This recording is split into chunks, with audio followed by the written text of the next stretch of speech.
안녕하세요. 오늘도 사연 살롱을 찾아주셔서 감사합니다. 저는 경기도 외곽에 사는 30대 여자입니다. 이 이야기를 꺼내기까지 많은 고민을 했어요.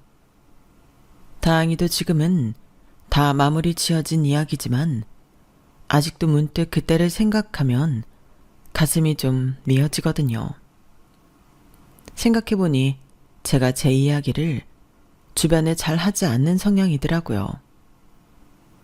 어떤 사람들은 주변에 자신의 이야기를 하면서 스트레스를 풀고 위안도 받는다고 하는데 제 성격상 그게 잘 안 되더라고요. 사실 결혼을 하고 난 후 이야기는 더더욱 주변에 잘 안 하게 되는 것 같기는 해요. 이야기해봤자 내가 선택한 결혼이고 괜히 가족들만 욕먹이는 것 같아서요. 하지만 아무리 나쁘끄러운 이야기라도 누군가에게 털어놔야만 속 시원한 이야기도 있는 것 같아요. 그래서 이렇게 사연을 적게 되었습니다. 이 이야기는 결혼 전부터 시작된 이야기예요. 겉으로 보면 별일 아닌 것처럼 보일 수도 있지만 작은 거짓말 하나, 조그만 오해 하나가 얼마나 크게 번질 수 있는지 뼈저리게 느꼈던 경험이 됐어요. 이 일을 겪으면서 가족이라는 울타리가 참 따뜻하면서도 때로는 차갑다는 생각이 들었어요. 서로를 가장 믿고 의지해야 할 사람들이 때로는 가장 날카로운 말을 던질 때도 있더라고요. 이 이야기를 통해 누군가는 비슷한 아픔을 덜어냈으면 좋겠고 누군가는 좀 더 솔직하게 마음을 나눌 수 있었으면 해요.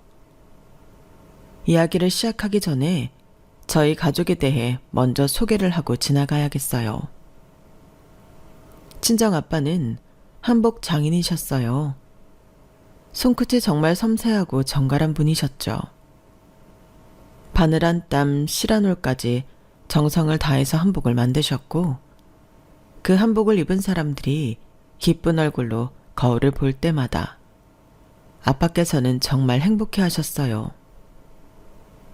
엄마는 가게에 손님이 찾아오면 환하게 웃으며 맞이하시고 손님 한 분 한 분에게 어울리는 색과 디자인을 추천해 주시곤 했어요.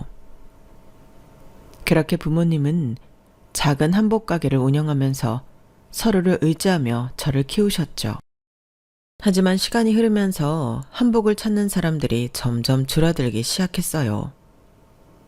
명절에도 한복 대신 간편한 옷을 입는 사람들이 많아졌고 결혼식에서도 드레스를 선호하는 추세로 바뀌었죠. 한복을 입는 날이 특별한 날이 아니라 어쩌다가 한번 입는 옷이 되어버린 거예요. 가게는 점점 적자로 돌아섰고 결국 부모님은 오랜 고민 끝에 한복 가게 문을 닫으셨어요. 부모님께서 가게 간판을 내릴 때 그날의 허탈한 뒷모습이 아직도 눈에 선해요. 그렇게 가게를 정리한 뒤로 새 출발로 도전하신 일은 전기구이 통닭 장사였어요. 기름기를 닦고 닭들이 고르게 익도록 위치를 조정하고 한 마리 한 마리 잘 익었는지 확인하며 기계를 돌리셨죠. 처음에는 두 분 다 낯설어 하셨어요. 한복집에서 고운 비단을 만지던 손으로 이제는 통닭을 만져야 했으니까요. 하지만 아빠께선 늘 이렇게 말씀하셨어요. 어떤 일이든 손끝에서 정성을 다하면 그게 바로 장인의 길이야. 트럭 전기구이 통닭 장사는 단순한 생계수단이 아니라 새로운 길을 열어가는 작은 일터이자 보금자리였어요. 그렇게 한복 장인에서 저희 동네 전기구이 통닭 장인으로 새로운 타이틀을 얻게 되었죠. 하지만 그 정직하고 성실한 삶이 누군가에게는 그다지 자랑스럽지 않은 일로 보였던 것 같아요. 이제부터 그 이야기를 시작해보려고 해요. 남편과의 첫 만남은 참 평범했어요. 누구나 한 번쯤 들어봤을 법한 이야기죠. 친구의 생일 모임이었어요.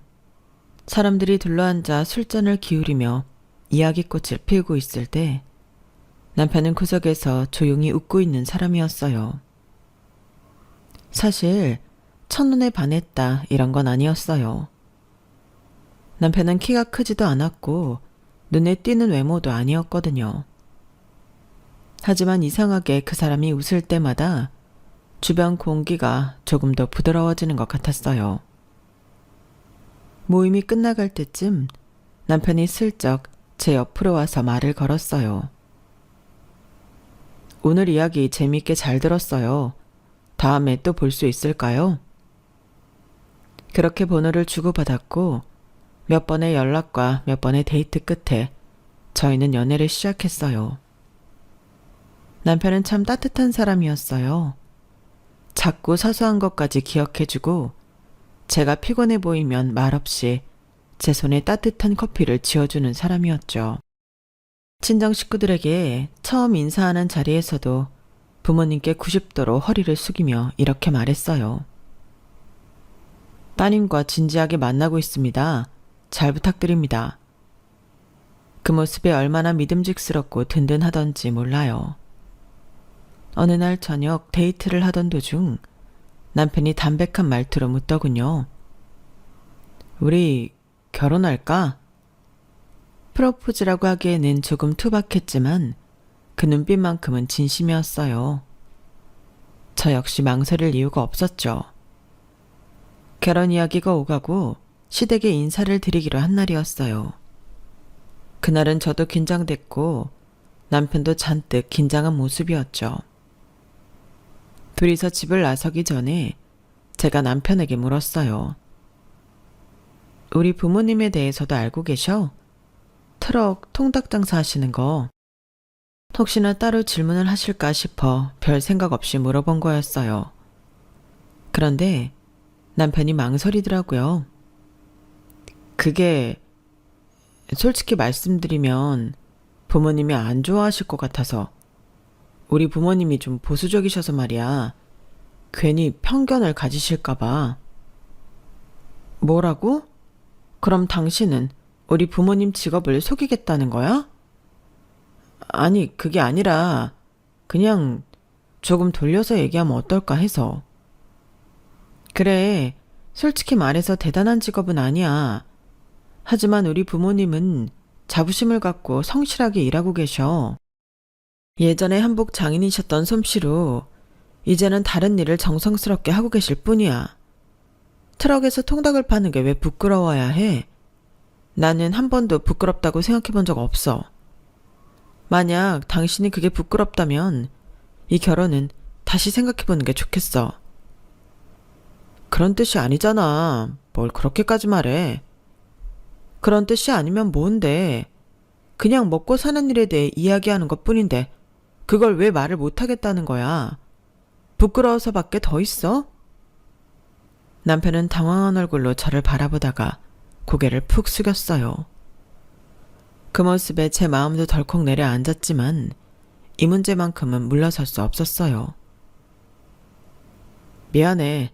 내가 알아서 잘 말씀드려 볼게. 당신 부모님을 부끄럽게 생각한 적은 절대 없어. 오해는 안 했으면 좋겠어. 그 말에 저도 조금 마음이 풀렸고 그렇게 이야기는 일단락 됐어요. 알아서 잘 이야기하겠다고 했으니까 저는 그 말을 믿었어요. 저희 부모님의 직업에 대해 진솔하게 말하고 시댁도 그 이야기를 듣고 괜찮게 넘어갔을 거라 믿었죠. 하지만 그 믿음은 나중에 산산조각이 나버리고 말았어요. 그때 남편이 알아서 잘 이야기해 볼게 라고 했던 말이 돌려서 말하겠다는 뜻이었다는 걸 알게 된 건 결혼하고 한참이 지나서였거든요. 그걸 처음으로 눈치챈 건 상견례 날이었어요. 상견례는 꽤 화기애애한 분위기에서 시작됐어요. 서로 덕담을 주고받으며 웃음이 오갔고 별다른 갈등 없이 식사가 무르익어가던 그때였어요. 시어머니가 숟가락을 내려놓고 살짝 미소를 지으며 말씀을 시작하셨죠. 사실 저희는 공무원 집안이라 큰 돈을 만져본 적은 없어요. 적당한 월급으로 욕심 없이 안정적인 것에 만족하면서 소소하게 살아온 사람들이죠. 그래서 항상 자영업 일을 잘하고 있는 분들을 보면 내심 부럽더라고요. 저 입장에서는 공무원분들이 더 대단한걸요. 장사라는 게 잘 되는 날도 있고 안 되는 날도 있고 생계랑 직접적으로 연결되다 보니 불안한 날들이 훨씬 많습니다. 성실하게 공부하셔서 안정적인 직장을 잡으신 것이 참 대단하고 부럽습니다. 그래도 본인만의 철학을 가지고 자기 일을 한다는 게 얼마나 힘든 일인가요? 요즘 치킨 장사가 그렇게 잘 된다면서요? 다음 생에는 꼭 장사하는 남편 만나서 살아보고 싶다니까요. 말씀은 너무 감사하지만 그렇게 대단한 장사를 하고 있는 것도 아니고 그냥 약소하게 하고 있는 건데요. 작은 가게라도 가지고 있는 게 어디예요? 내 가게가 있다는 것만으로도 부러운걸요? 자영업은 정년이 없잖아요. 공무원은 퇴직하면 연금이 있긴 하지만 가게는 체력 닿는 데까지는 계속 운영할 수 있으니까요. 그 순간 아빠는 짧게 웃었고 엄마도 그냥 고개를 끄덕이셨어요. 대화는 거기서 더 깊어지지 않았고 그날 상견례는 무사히 마무리됐죠. 그런데 집으로 돌아가는 길, 차 안에서 아빠께서 문득 말씀하셨어요. 근데 혹시 저쪽에서 우리가 진짜 가게를 가지고 있다고 생각하는 건 아니겠지? 트럭 통닭 장사를 가게라고 생각하는 건 아닐까? 괜히 오해하고 계신 건 아니겠지? 우리한테 치킨집 사장님 같은 이미지가 떠올랐나? 그 순간 제 가슴이 철렁 내려앉았어요. 하지만 고개를 저으며 안심시켜드렸죠. 아니에요. 예랑이가 알아서 잘 얘기했을 거예요. 걱정 마세요. 뭐하러 이런 걸 숨겼겠어요. 그렇게 말하면서도 마음 한구석에 불안함이 자리를 잡기 시작했어요. 혹시 그때 나에게 말한 것처럼 정말 다 솔직하게 이야기한 게 맞을까 하는 불안이었죠. 하지만 그때는 그 불안을 애써 흘러넘겼어요. 따로 물어볼까 생각은 했었지만 어련히 알아서 잘 말하지 않았겠나 싶은 마음 하나로 그날의 작은 의심을 덮어두었죠. 그렇게 별탈 없이 결혼식은 진행이 되었어요. 결혼식 날은 정말 눈부시게 맑았어요. 친정 식구들도 정갈하게 차려입고 초대받은 하객들을 맞이하며 바쁘게 움직이셨죠. 신부 대기실에서 식장을 찾아준 하객들을 맞이하고 있던 중에 멀리서 시어머니의 목소리가 들려왔어요. 사돈 어르신, 오늘 손님이 꽤 많으실 것 같은데 생각보다 한산하네요. 다들 좀 늦으시나 보다. 장사하신다고 해서 직원들이랑 미리 우르르 와 있을 줄 알았거든요. 그게 저랑 이 사람, 그러니까 제 아내 둘이서만 운영하고 있어서요. 네? 두 분이서요? 아니, 그럼 안 힘드세요? 저녁 시간이라든지 가게가 잘 될 때는 사람 손이 꽤 많이 필요하지 않나요? 직원이 많이 필요한 환경은 아니다 보니 괜찮아요. 그 말을 끝으로 아빠는 살짝 뒤로 물러나 자리를 피하셨고 시어머니는 여전히 어딘가 의아하다는 표정으로 서 있었어요. 그 대화를 멀찍이서 듣고 있던 저는 순간 심장이 쿵 하고 내려앉았어요. 혹시 아직 우리 부모님의 일을 제대로 말씀드리지 않은 걸까? 별의별 생각이 다 들더군요. 하지만 그 생각은 오래가지 않았어요. 친구들이 환한 얼굴로 신부 대기실로 들어와서 저를 둘러싸고 칭찬을 쏟아냈거든요. 와, 역시 오늘의 주인공 진짜 예쁘다. 드레스가 너무 잘 어울려. 정말 공주님 같아. 그 순간 제 머릿속에 맴돌던 불안함은 말끔히 사라졌어요. 친구들의 말대로 그날의 주인공은 저였고 부모님도 남편도 모두 행복하게 웃고 있었으니까요. 결혼식은 무사히 끝났고 저희는 새 출발을 시작했어요.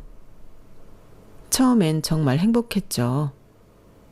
신혼집에서 남편과 함께하는 하루하루가 설렜고 양가 부모님들도 가끔 안부 전화를 주고받으며 큰 갈등 없이 잘 지냈어요. 하지만 작은 균열은 아주 사소한 순간에 드러나기 시작했어요. 결혼 후 첫 명절이었어요. 시댁에 인사드리러 가기 위해 남편과 함께 아침 일찍 출발했죠. 시어머니께서 저희를 반갑게 맞아주셨고 음식을 나르며 이런저런 이야기를 나누던 중에 슬쩍 말을 꺼내셨어요. 아가, 아버님은 가게가 명절 때도 문을 여시나? 치킨집은 명절이 대목이라고 하던데? 그 순간 숟가락을 든 손이 잠깐 굳었어요. 저는 애써 웃으며 대답했어요. 아, 명절에는 좀 쉬세요. 장사보다는 가족과 보내는 시간을 더 소중하게 생각하시거든요. 시어머니는 고개를 끄덕이며 미소 지었지만 그 눈빛은 어딘가 의아했어요. 그렇구나. 명절에는 손님이 정말 많다던데. 조금만 더 부지런히 하시면 가게를 하나 더 내실 수도 있을 텐데. 가게를 하나 더 낸다는 말이 머릿속을 맴돌았어요. 그 말은 부모님이 트럭에서 통닭을 파신다는 사실을 아직 모르고 있다는 뜻처럼 들렸죠. 시어머니는 그 말을 끝으로 다른 이야기로 넘어갔지만 제 머릿속에는 그 대화가 계속 맴돌았어요. 그런데 며칠 후 시어머니가 남편에게 전화를 거셨어요. 그런데 말이야, 며느리 친정아버님 가게가 어디에 있는지 좀 알려줄 수 있니? 나도 한번 찾아가 보고 싶어서. 그게 가게라고 하기엔 좀... 사실은 트럭에서 통닭을 파세요. 그리고 얼마 지나지 않아 시어머니는 직접 친정아버지의 통닭 트럭을 찾아가신 모양이었어요. 너 처음부터 나한테 사실대로 말했어야지. 나도 사람인데 이런 식으로 알게 되면 얼마나 황당한 줄 아니? 남편은 아무 말 없이 죄송하다고만 하더군요. 그 전화를 할 때는 제가 옆에 있어서 그때서야 저도 모든 걸 알게 되었어요. 설마 했던 일이 사실이 되니 그 순간 정말 배신감과 황당함에 눈물이 다 치솟더군요. 처음부터 솔직하게 말했으면 이런 일은 없었을 거야. 어머님이 저러시는 거 솔직히 속상하고 서운하지만 이해가 안 가는 것도 아니야. 그치만 우리 부모님이 왜 이런 일을 겪어야 해? 당신 우리 집이 부끄러웠어? 미안해 여보. 그런 게 아니라 사실은 트럭에서 파는 거나 가게에서 파는 거나 다를 게 없다고 생각해서 두루뭉실하게 말씀드렸어. 당신도 알잖아. 가게 하나 가지고 있는 거랑 길에서 닭 파는 거랑은 뭐 그런 걸 부끄러워한다고 하는 거야. 어디 가서 제대로 말하지도 못할 직업이라는 거잖아. 나는 아니야. 그런 게 부끄러웠으면 당신하고 결혼도 안 했겠지. 그냥 우리 집이 보수적이라서 말 못한 것뿐이야. 난 당신이랑 결혼 꼭 하고 싶었고 이런 걸로 괜한 꼬투리 잡히고 싶지 않아서 그랬어. 그래도 덕분에 우리 결혼까지는 편안하게 왔잖아. 남편의 변명은 정말 속상한 말투성이었지만 현실적으로 받아들이기엔 이해가 되었어요. 하지만 마음 한구석에 서운함이 내려앉는 건 저도 어쩔 수 없었죠. 제가 대답이 없자 그날 남편은 밤새도록 제 마음이 풀릴 때까지 사과를 하며 어르고 달랬고 다음날 또 그 다음날까지 틈만 나면 사과를 했어요. 그 진전성 어린 태도에야 겨우 용서할 수 있었어요.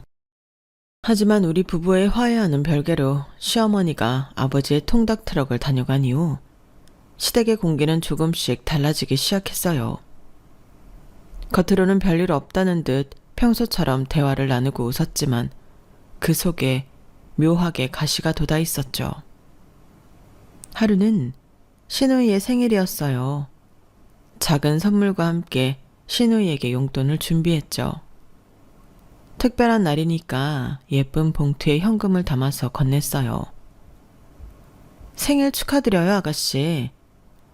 어머나, 뭐 이런 걸 다 잘 쓸게요. 감사해요. 신우이는 봉투를 열어보더니 현금을 슬쩍 꺼내 확인했어요. 그리고는 갑자기 코를 찡그리며 말했죠. 근데 이거 왜 이렇게 닭기름 냄새 같은 게 나지? 착각인가? 그 순간 시간이 멈춘 것 같았어요. 시어머니는 애써 다른 주제로 화제를 돌렸고 시아버지는 시선을 피한 채 텔레비전을 바라만 보고 있었어요. 남편도 못 들은 척 입을 꾹 다문 채 아무 말도 하지 않았어요. 뭐라 따지고 싶어도 벙쪄 있는 사이에 대화 주제가 금방 넘어가 버려서 미처 따지지도 못했죠. 신우이도 말 실수했겠거니 그날은 울컥하는 감정을 겨우 추스르고 좋게 생각하려고 노력했죠. 그런데 그게 실수가 아니었다는 건 바로 그 다음 만남부터 확실히 알게 됐어요. 명절 연휴 중 시댁 식구들이 모두 모여 식사를 준비하던 중이었어요. 시어머니가 갑자기 부엌에서 커다란 봉투를 꺼내오시더니 생닭 몇 마리를 꺼내셨습니다. 아가, 이거 좀 손질해 줄래? 통닭집 딸이니 이런 건 잘하겠지? 그 말씀에 숨은 의도가 분명히 보이니 순간 화가 나더라고요. 네? 어머님, 죄송하지만 제가 닭 손질해 본 적은 없어서요. 아유, 그래도 보고 자란 세월만 몇십 년일 텐데 이런 걸 못하겠니? 하면 다 잘하게 되어 있어. 원래 어깨너머로 배우는 게 가장 잘 배우는 거다? 그럼 어머님이 더 잘하시겠는데요. 요리 경연 프로그램 자주 보시잖아요. 저희 부모님은 손질된 닭을 통으로 구워서 팔아서 따로 손질할 필요가 없으세요, 어머님. 어머님 하시는 거 보고 배우는 게 더 빠르겠어요. 참나, 얘. 내가 생닭은 좀 징그러워서 그래. 넌 그래도 생닭 보고 만지는 게 더 익숙할 거 아냐. 내가 닭 요리를 해먹고 싶어도 손질 때문에 잘 못 해먹어서 그러니 오늘은 네가 좀 해봐라. 그래도 유전이라는 게 있는데 네가 요리하면 더 나을 거 아니니? 그럼 어쩔 수 없겠는데요. 오늘은 남편한테 부탁할게요. 남편도 어머님 보시는 프로그램 자주 봐서 손질시키면 잘할 거예요. 그리고 요즘 누가 닭을 집에서 손질해 먹어요, 어머님. 다음에 닭 요리 드시고 싶으시면 손질된 닭으로 장 보시는 게 좋을 것 같아요. 그래, 엄마. 오늘은 그냥 제가 해볼게요. TV에서 하는 거 많이 봤어.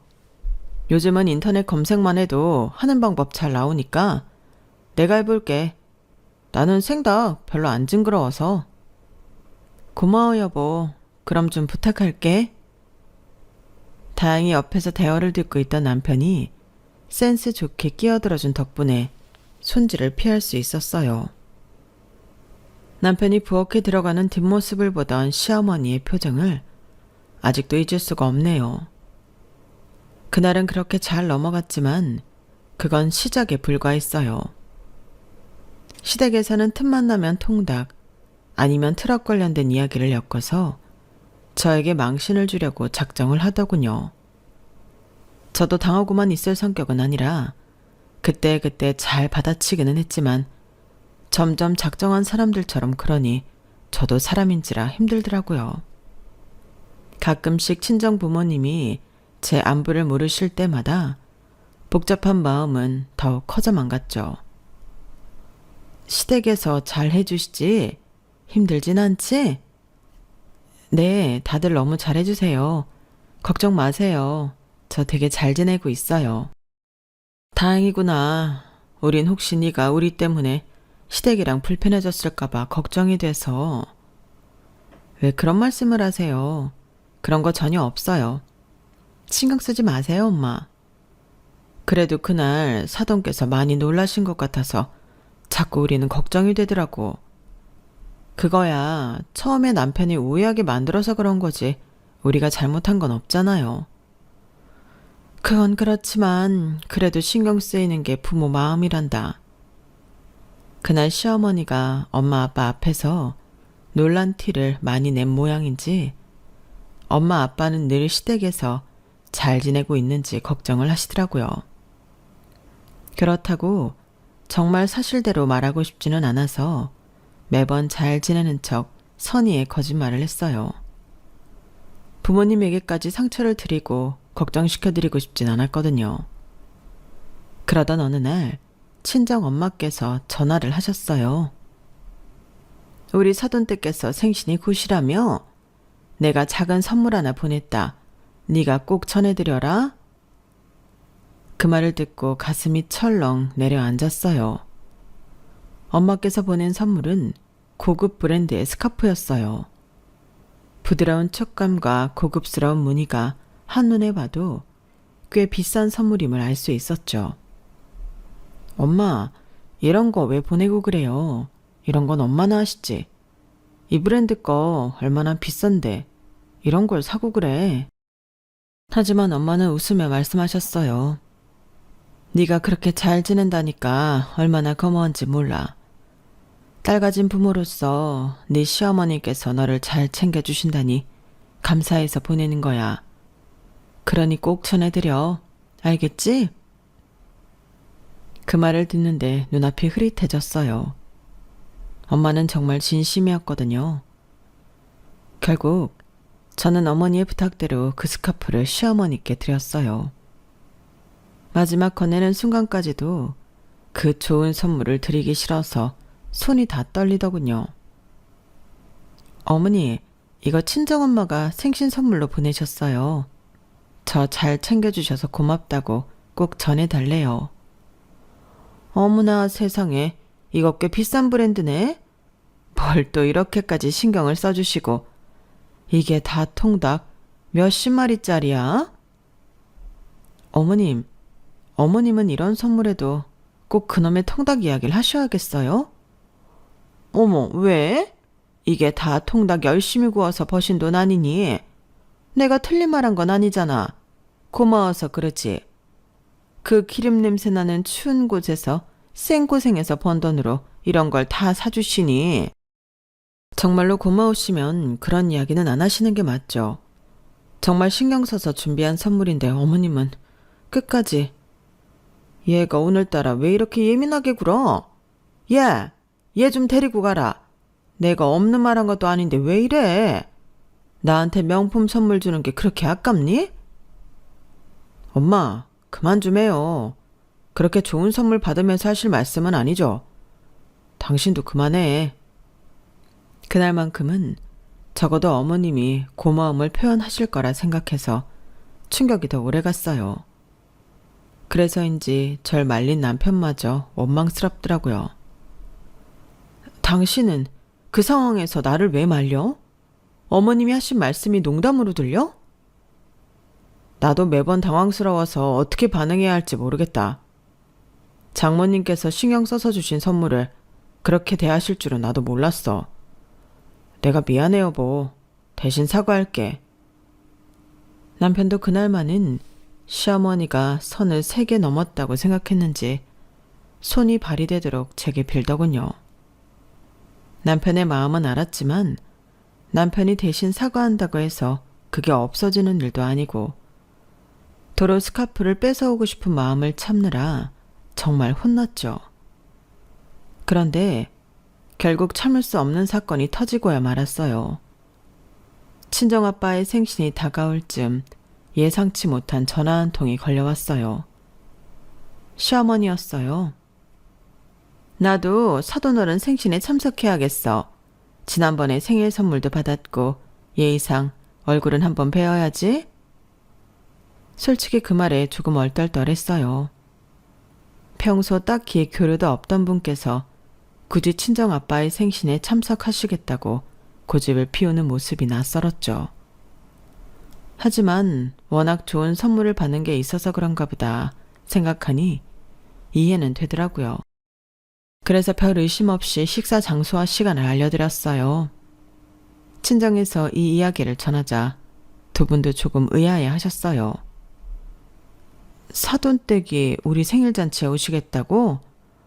이런 적은 처음이라 좀 갑작스럽긴 하네. 하지만 어머니는 이내 미소 지으며 말씀하셨죠. 그래도 뭐 이럴 때 얼굴 한번 뵙는 거지 또 언제 뵙겠어? 그렇게 생신날이 다가왔고 아빠가 좋아하시는 고급 한정식 식당을 예약했어요. 식당에 도착하자 가장 먼저 눈에 들어온 건 단정하고 정갈하게 한복을 차려입은 부모님의 모습이었어요. 아버지는 식당에 들어오면서도 한복 매무새를 다듬으며 말씀하셨어요. 오늘은 생일이니까 좀 특별하게 차려입어봤다. 한복이 참 곱지? 우리 둘 다 오늘 참 멋지지 않니? 간만에 사돈도 뵙는 자리니 한껏 꾸며봤다.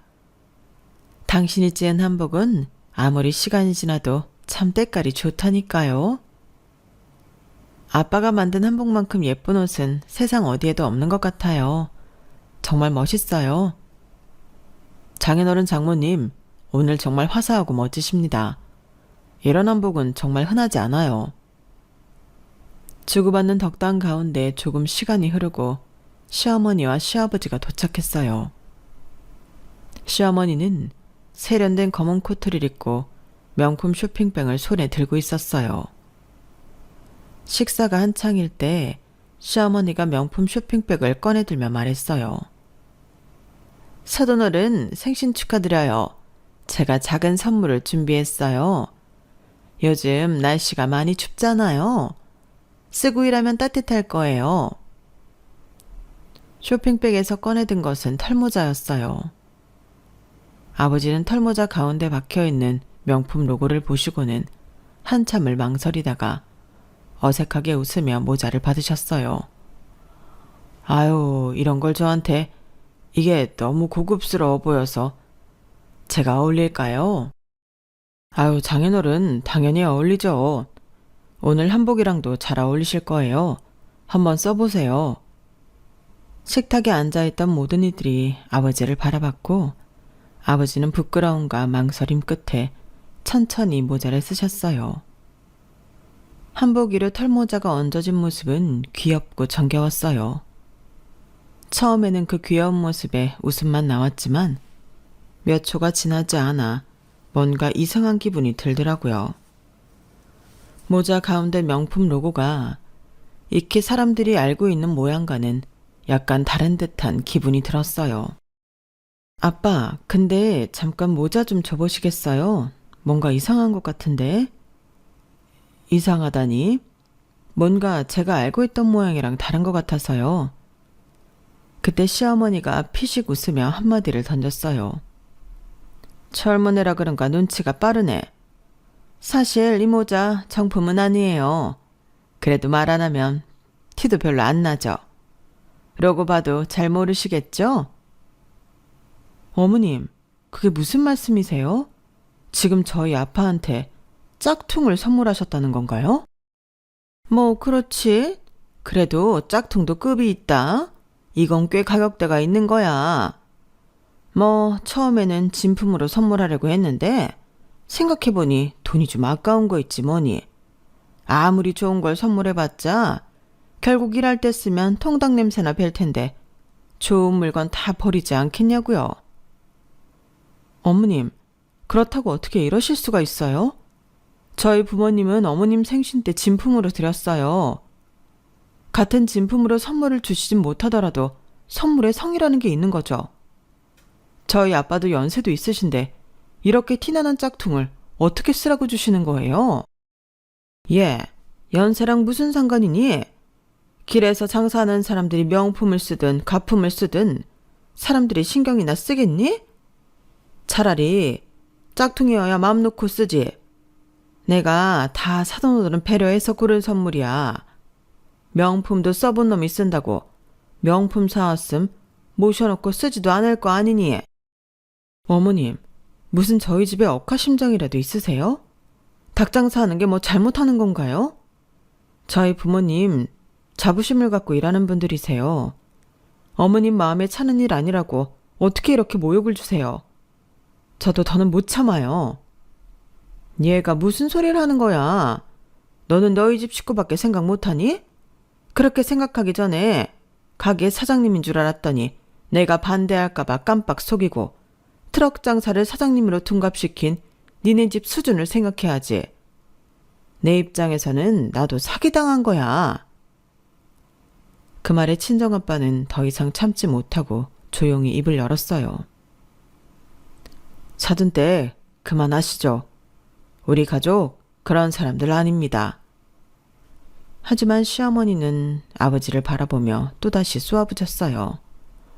아유, 이 냄새 좀 봐요. 통닭 냄새. 아무리 한복을 곱게 차려입어도 이 냄새는 지워지지가 않네 정말. 내가 이 결혼 처음부터 끝까지 이 집안에 속기만 한 걸 생각하면 아주 지긋지긋해요. 그러더니 식탁 위에 있던 소주병을 들어 아버지의 한복 위로 그대로 부어버렸어요.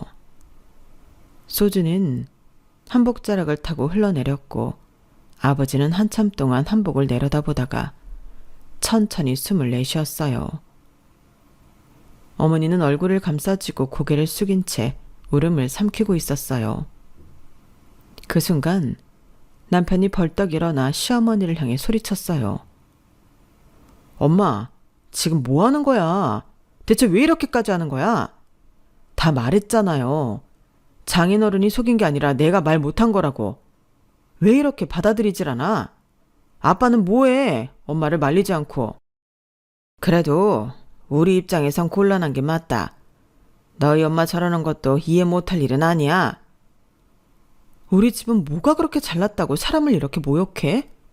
그리 잘났으면 이 사람이 준 아파트에서 살지 마세요. 남편의 역정에 시어머니는 더 이상 아무 말도 하지 못했고 친정 부모님도 놀란 눈으로 절 바라보시더군요. 남편이 말한 아파트는 원래 제가 모은 돈과 부모님께서 제 결혼 자금으로 어렸을 때부터 마련해 주신 돈을 합쳐서 산 작은 아파트였어요.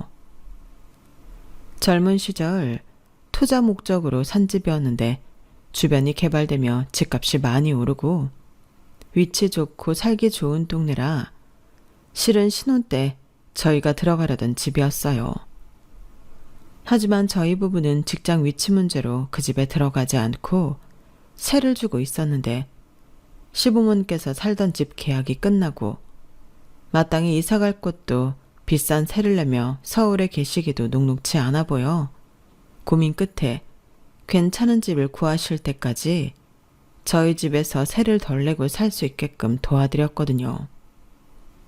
저희 부모님께는 비밀로 하고 남편하고만 상의해서 해드린 일이라 놀라실 만도 했어요. 시부모님은 시간이 지나 그걸 당연하게 여기고 계셨는지 심하게 당황하시더군요. 그날의 식사 자리는 그렇게 당혹스러움과 어색함 속에 끝났어요. 식당에서 나와 집으로 돌아오는 길은 침묵뿐이었어요. 집에 도착했을 때쯤에야 엄마께서 아직도 떨리는 목소리로 말씀하셨어요. 너희 둘은 너무 신경 쓰지 말아라. 우리는 괜찮으니까. 이런 일은 누구의 탓도 아니야. 알지? 남편은 문을 열고 집에 들어서자마자 말없이 무릎을 꿇었습니다. 죄송합니다. 정말 죄송합니다. 아버지는 깜짝 놀라며 자리에서 일어서려 했고 어머니는 손을 모은 채 울먹이셨어요. 윤서방, 왜 일어나? 일어나게나. 왜 무릎을 꿇고 그래? 다 제 잘못입니다. 처음부터 어머니께 사실대로 말씀드리지 못한 것도 식당에서 벌어진 일도 모든 게 제 책임입니다. 장모님, 장인어른, 제가 잘못했습니다. 이복의 윤서방, 이건 무릎 꿇을 일이 아니야. 자네 어머니께서 그분이 좀 우리 같은 직업을 가진 사람들에게 오해를 한 거겠지. 자식이 더 좋은 집안에 결혼하길 바라는 마음 나도 같은 부모로서 잘 알고 있네. 자네가 잘못한 게 아니니 그렇게까지 사과할 것 없어. 아니에요.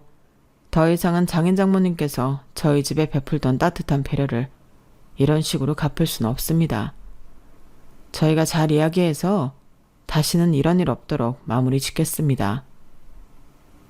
그 말에 부모님은 더 이상 아무 말도 하지 못하고 남편의 손을 꼭 잡고 눈물을 흘렸어요. 당신한테도 정말 미안해. 처음부터 솔직하게 말했어야 했는데 더 이상 엄마가 장인 장모님을 모욕하는 걸 두고 볼 수 없어. 두 분께서 나한테 얼마나 따뜻하게 대해주셨는데 이건 당신을 봐서라도 더 이상은 안 돼. 우리 가정을 지키기 위한 최소한의 선이야. 그날 밤 저희는 오랜 시간 이야기를 나눴어요. 남편은 후회와 미안함이 가득한 얼굴로 사과를 했고 저는 그 사과를 받아주었죠. 남편과는 화해를 했지만 남편 말대로 저도 친정 부모님 생신날이 있었던 일은 절대 용서를 못하겠더라고요. 가장 행복해야 할 날 그렇게 대놓고 모욕을 주고 무시를 했으니 저희 부모님 심정은 도대체 어떠셨을까요? 남편의 사과와는 별개로 그 생각만 하면 정말 가슴이 끓어오를 듯 화가 나서 견딜 수가 없었어요. 남편도 흥분해서 본인이 나서겠다고 하는 걸 말리느라 혼났어요. 이 일은 저희 집 문제인 만큼 제가 직접 해결하고 싶었거든요. 당신은 가만히 있어. 정말로 우리 집에 미안한 마음이 있다면 내가 시댁에 무슨 말을 하고 무슨 짓을 하든 묵묵히 협조해. 난 그거면 돼. 남편에게 단단히 선포를 한 뒤 저는 시댁에 처음 저희 집에 들어오실 때 작성해뒀던 계약서 서본을 보냈어요. 얼마 지나지 않아 계약서를 받아본 어머님께서 전화가 오더군요. 너 이걸 왜 보낸 거니? 무슨 뜻이야? 무슨 뜻이긴요, 어머님. 내용 잘 읽어보셨죠? 임대 기간이 한참 지난 거요. 그런데 이게 다 무슨 소용인데? 어차피 이거야 형식적으로 작성한 거고 편한 대로 쭉 쓰려고 한 건 너잖아? 말씀은 바로 하셔야죠. 괜찮은지 구하실 때까지 사시라고 배려해드린 거지. 제가 평생 눌러 앉으시라고 그런 건 아니잖아요? 그 잘나신 공무원 연금도 나오시는데 지질이 궁상 그만 떠시고 저희 집에서 이만 나와주세요. 저희 부모님이 보태준 집이라 통닭 냄새 엄청날 텐데 거기서 계속 지내시게 할 순 없잖아요. 예, 갑자기 여기서 그 얘기가 왜 나와? 너 지금 그날 기분 나빴다고 나한테 시위하니? 시위는요. 저도 이제 그냥 그 집은 제가 받고 세주고 싶어서 그런 거니 오해 마세요. 어머님도 통닭 냄새에 그렇게 기겁을 하시니 겸사겸사 서로 좋은 일 하자는 거죠. 그렇게 저희 집 무시하면서 저희 집 돈 들어간 집에서 사시는 거 쪽팔리지 않으세요? 뭐야? 어쨌든 미리 말씀드렸으니 한 달 안에 이 집에서 나가주세요. 계약 기간도 끝났고 어머님 아버님 여기서 더 지내실 이유 전혀 없으세요. 야, 갑자기 나가라고 하면 없던 집이 구해지니? 괜찮은지 못 구해서 여기 있는 거 뻔히 다 알면서. 그건 두 분 사정이고요. 저한테 배려받을 일은 아닌 것 같은데요. 이렇게 안 나가려고 버티실 거 알고 임대 종료 통지서도 다 준비해 뒀어요. 서로 서류 주고받으면서 얼굴 붉히기 전에 좋게 좋게 나가시죠. 너 지금 네가 이러고도 잘 살 수 있을 것 같아? 결혼이라는 걸 아주 우습게 봤구나. 네가 이러면 우리 아들이 가만히 있을 줄 알아? 글쎄요. 그렇게 말씀하시는 건 어머님 아들이자 제 남편이라는 걸 잊어버린 것 같은데요. 제가 제 명의로 된 집에서 나가라고 하는데 어머님 아들이 뭘 할 수 있는데요. 이미 저희끼리는 다 동의된 부분이에요. 동의를 했다고? 말도 안 돼. 시어머니는 당장 남편에게 전화를 걸어 화를 냈어요. 너 정말 이럴 거야? 너 대체 지금 누구 편을 드는 거야? 며느리가 저 모양인데 뜯어말리고 싸우지는 못할 망정. 네가 어떻게 엄마한테 이럴 수 있어? 하지만 남편은 차분하게 대답했어요. 엄마, 이건 단순한 감정 싸움이 아니야. 저도 가족을 지키기 위해 이 선택을 한 거예요. 그러게, 처음부터 서로 존중했으면 여기까진 안 왔을 거잖아요. 제가 어떻게 엄마 편을 들겠어요? 그렇게 남편은 한치의 흔들림도 없이 단호한 태도를 유지했어요. 그로부터 얼마 지나지 않아 시어머니는 저에게 전화를 걸어왔어요. 아가, 제발 좀 다시 생각해 주렴. 내가 잘못했다. 그렇다고 세상에 오갈 곳 없는 시부모를 이렇게까지 몰아붙이면 어떡하니? 어머님, 이건 제가 용서한다고 끝날 문제가 아니에요. 정말 잘못을 뉘우치신다면 저희 부모님께 진심으로 사과해 주세요. 시어머니는 차마 입이 안 떨어지시는지 한참 동안 말이 없었어요. 어머님, 아버님, 아버지가 입고 계셨던 한복이 어떤 의미인지 아세요? 저희 아버지는 한복 장인이셨어요. 한 벌 한 벌 정성을 다해 바느질하시고 그 옷에 평생을 바치셨죠. 저희 아버지에게 한복은 단순한 옷이 아니라 자존심이었어요. 그날 어머님이 부어버린 소주는 한복에 묻은 게 아니라 제 아버지의 자존심을 짓밟는 거예요. 그날 일이 얼마나 큰 상처였는지 진심으로 아시겠다면 저희 부모님께 진심 어린 사과를 해주세요. 그로부터 며칠 후 시부모님은 친정 부모님을 찾아왔어요. 두 분께서는 저희 부모님을 보자 차마 눈을 마주칠 수 없었는지 정중히 고개를 숙였어요. 사돈어른, 제가 너무 큰 잘못을 저질렀습니다. 그날 했던 말과 행동 다 후회하고 있습니다. 용서해 주세요. 시부모님께서는 나름대로 진심 어린 사과를 한 것 같았지만 저희 부모님의 반응은 떨떠름했어요. 그날의 무례한 행동을 씻어낼 수 있을 만큼 와닿는 사과라고는 생각이 들지 않았거든요. 제가 생각해도 그랬어요.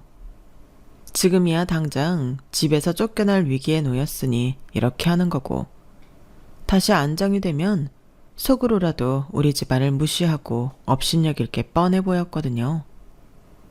저희 부모님은 마음이 약해 표면적으로는 사과를 받아주시고 끝났지만 저는 아니었어요. 시부모님께서 저희 집에 사과를 오고 나서도 제 마음은 변함이 없었어요. 그건 그거고 더 이상 시부모님께 경제적인 혜택을 누리게 하고 싶진 않았거든요.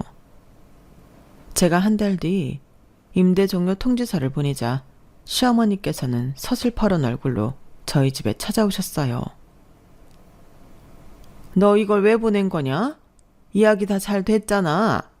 다 사과하고 마무리 잘 했잖아. 그건 어머님 생각이시죠. 저희 부모님은 어머님을 용서하셨을 몰라도 전 아니에요. 아빠 생신날 아끼던 한복에 소주를 부어버린 어머님 모습을 제가 어떻게 잊겠어요. 아직도 소주병이나 털모자를 보면 그날 생각이 치가 떨려요. 죄송하지만 어머님이 그 집에서 편하게 사는 모습을 더 이상은 못 지켜볼 것 같네요. 나가주세요. 단호하게 선포한 이후 시부모님은 태도를 바꾸면 제가 달라질 거라고 생각했는지 지극정성으로 제 비위를 맞추셨어요. 하지만 한 번 다친 마음은 열리지 않았고 약속된 기간이 끝나고도 나가지 않는 시부모님에게 법적인 조치를 취하기 위해 알아봤죠. 네 마음 잘 알겠다. 우리도 집을 알아볼 시간이 필요하니 시간을 조금만 더 다오. 시간은 이미 차고 넘칠 정도로 충분히 드린 것 같은데요. 진작에 제가 말씀드렸을 때 집을 알아보셨어야죠. 저도 더 이상은 시간 못 드려요. 제가 적당히 넘어갈 줄 알았는지 정말 행동을 취하기 시작하자 엄청나게 당황하시며 비시더라고요. 저는 남편을 봐서 딱 한 달만 더 드리기로 했고 약속된 날짜 안에 시부모님은 이사갈 집을 찾아 계약하셨어요. 노후 대책을 제대로 안 해둔 탓에 더 이상은 서울에 살기 힘든 처지가 되셨는지 경기도 외곽에 작은 빌라를 계약하셨더군요. 전에 살던 제 집에 비하면 비좁고 오래된 낡은 건물이었어요. 교통도 좋지 않고 생활권도 영 좋지 않았죠. 시부모님은 지금도 가끔씩 연락이 와서는 어떻게든 다시 도움을 받으려고 하지만 어림도 없죠. 친정 부모님께서는 이제 그만 화풀라고 하시지만 저는 평생 저희 부모님의 자부심을 짓밟은 시부모님을 용서하지 못할 것 같아요. 온 가족의 마음에 대못이 박혔는데 마음에 가지 않은 용서를 한다고 그게 없던 일이 되고 예전 같은 사이로 돌아갈 수는 없다는 생각이 들었거든요.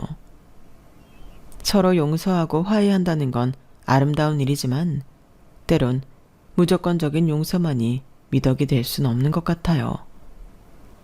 차라리 이렇게 안 보고 사는 지금이 가시방석 같던 예전보다 훨씬 마음이 편안해진 것 같아요. 제 이야기는 여기까지입니다. 들어주셔서 감사합니다. 항상 건강하시고 행복하세요. 안녕히 계세요. 여러분, 사연 댓글에 응원과 현명한 조언 부탁드려요. 좋아요와 구독은 저에게 큰 힘이 됩니다. 오늘도 좋은 일 가득하세요.